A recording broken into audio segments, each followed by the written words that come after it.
Hi, this is Joe here with another review. For the sake of this video, we're going to be discussing the 1986 film Pretty in Pink, starring Molly Ringwald, Andrew McCarthy, John Cryer, and James Spader. Of course, this film is one of the running for like 10,000 films that John Hughes written and produced, and became a cult classic because it has John Hughes talking about teenage angst and all that type of thing. But to me, this movie is very, very similar to a movie that will come out a year later, which is Some Kind of Wonderful, which I previously reviewed, also written and produced by John Hughes. Of course, all of his movies have become cult classics during the 80s. As part of the Brat Pack stuff, and this one is no different. It's almost the same plot or similar plot to Some Kind of Wonderful. Except that's reversed. My main point is the star of the movie is a girl instead of a guy, and there's more than one girl in Some Kind of Wonderful, and there's more than one guy in Pretty in Pink. Well, the plot of Pretty in Pink is the sort of Molly Ringwald is this poor girl who lives with his father, whose mother, you're not 100% sure if she died or she left him. It's implied that she left him, just dumped him, and went on her own, the mother. So the mother abandoned him, and the father's, only has like a part-time job, so he's home most of the time. And he's trying to get a full-time job, but he's not that successful at it. It's pretty much like a bum. And Molly Ringwald works in a record store with Annie Potts, who I should mention. She's the only real prominent female character in this movie, Annie Potts. Like almost twice as old as Molly Ringwald was, but she was like her best friend. Not her boss, but her best friend in the film. And while this movie's going on, Molly Ringwald has John Cryer as her dorky best friend named Ducky. And of course, it's one of the cheesiest nicknames you ever had with anybody. And it was just as annoying as maybe Screech was in the show Saved by the Bell. This annoying, geeky little friend. And been friends with Molly Ringwald for years, and he has like a major crush on her. But unfortunately, even though she considers John Cryer to be her best friend, never consummated that relationship in the film. As a matter of fact, he was the one who let her go at the end of the film, which we're going to get into. Of course, over the course of the film, one of the rich snobs, Andrew McCarthy, actually asks Molly Ringwald out on a date. And of course, they pretty much hit it off. But the problem was that Andrew McCarthy had his best friend, James Spader, who was the a-hole in the movie, says, "Oh, how dare you go out with her?" To Molly Ringwald. I said, "Why not? I mean, she's a good-looking girl. We hit it off. And she's not bad." And Molly Ringwald was a babe back then. Of course, she was about 18 years old then. This was about like 7 years after she left or was fired from Facts of Life, which is the only role before she joined these John Hughes movies.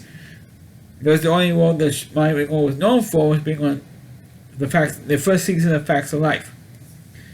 So anyway, James Spader says, "So you should not go out with Molly Ringwald because she's a bum, she's a poor girl, she's not rich, and of course later on comes out that Andrew McCarthy figures it out why James Spader was so mean to Molly Ringwald's character, and he says, "Oh, that's because she wouldn't go out with you. You couldn't pay her off.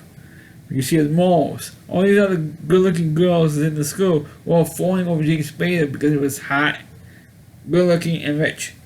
And since Molly Ringwald is not rich, right, and she refused to be paid off be impressed with you because of the way you treat her, of course you're going to treat her like crap. If a girl doesn't give you the time of day, he was going to treat her like crap and not suck up to him because he was rich. But Andrew McCarthy and Molly Ringwald, the two of them hit it off. But first, Andrew McCarthy asked Molly Ringwald's character, or her name was Andy, to go out to the prom And at first, they said, "Oh, how?" And Tina Spade, I guess, "How dare you take you out to the prom? How do you?" And of course, at the last minute, Andrew McCarthy dumps her, and of course she's got all bummed out over that. And Annie Potts bought this beautiful pink dress, but Molly Ringwald's character Andy has the talent of redesigning her own stuff. And she was going to get. I mean, she had the grades, but she didn't have the cash to go to college and still or afford a decent dress. But she was going to graduate. She was about to graduate from high school. She is going to get a scholarship to go to college. But he didn't. By the end of the movie, he didn't know if she was going to go to college or was she going to be majoring in fashion or whatever. It wasn't known in the movie, which is one of the nitpicks I have of this film. She redesigns Annie Potts' pink dress, and she wore it's like off the shoulder thing, and it was really, really great. Really showed off a lot, bare shoulders. Even though I had the thing around the neck like this, but her two shoulders were exposed, and it's like kind of like a strapless dress, but not really. And of course, with Molly Ringwald's figure that she had then, of course she could make the dress work and made it work, and she looked gorgeous in that dress. I mean, she really did. And of course, she sees Ducky there, and they said, "Okay, we're going together." And then Ducky tells her, got bummed out that she sees Andrew McCarthy there, and Ducky tells her, "Hey, he came in by himself. He never had another date. Unlike what he told you."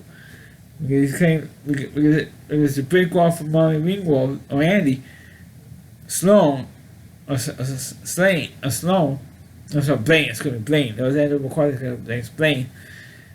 And it says, Blaine never came here with the other girl. Because Blaine told Andy, "Hey, he never came with somebody else." Because the lie that Blaine told Andy was that he asked another girl first, and she said yes. So I went out with her.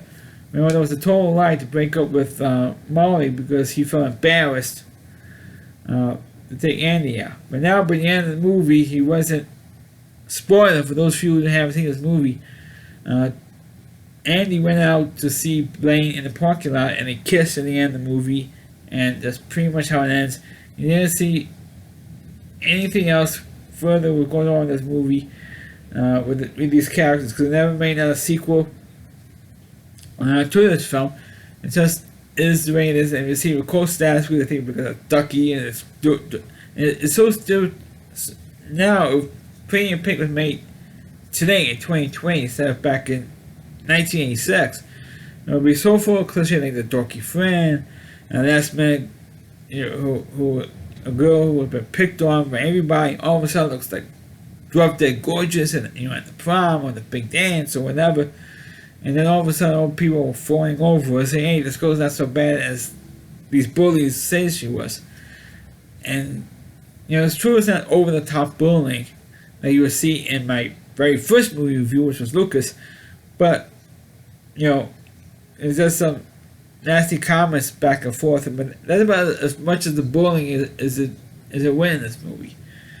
But, like I said, it says a cliche movie today in 2020 instead of 1986, but then John Hughes was had a big cult following because of all of his movies back in the 80s that he either ran, produced, or directed. Most of the movies he didn't direct, he just wrote and produced them. But it was just all cliches today in terms of Pretty in Pink, and it's really, really weird to see how pretty much all of his movies are pretty much the same, in my opinion. Even though I've seen a couple of his movies, to me they're all the same thing. So that's my review of the movie Pretty in Pink. Please click on the video, please rate it, please subscribe to my channel, and please follow this video on your Facebook pages. You can check out all my reviews and on my YouTube channel at RowdyC.com. That's all with WDY. That's C.com. There's a homepage for Rowdy reviewer Chris Lee Moore. And please check out all of his videos on his website. Thanks for watching, and catch you next time.